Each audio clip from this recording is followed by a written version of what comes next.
Now, the adapter is plugged into this plug that goes into the fuel rail because I didn't want to lose the plug once I got it off.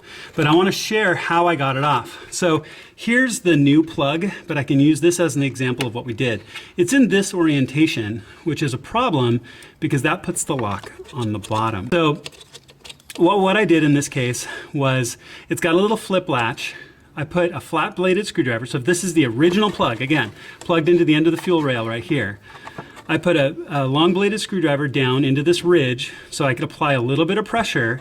And then with this reservoir being held up, I was able to get one hand in and under and was able to pry up on the little tab, all while putting a little bit of pressure on the screwdriver to back this plug out, and it came out. So once I used that technique, it wasn't that hard.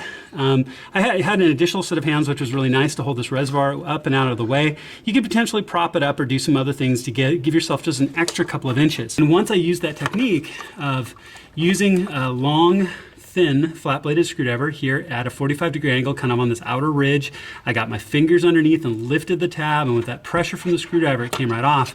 I don't feel that I need to do anything but lift this reservoir to get it out of the way. Now, obviously I've still got to plug this in, but I wanted to be able to keep this out long enough to use this as an example of what exactly I did and how I got that plug off.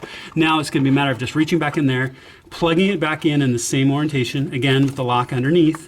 It's keyed, so it can only go one way, so you can't plug it in the wrong way. But this is the best way to show you how to do this. So I'll get this plugged in, and we're going to move on to the next sensor.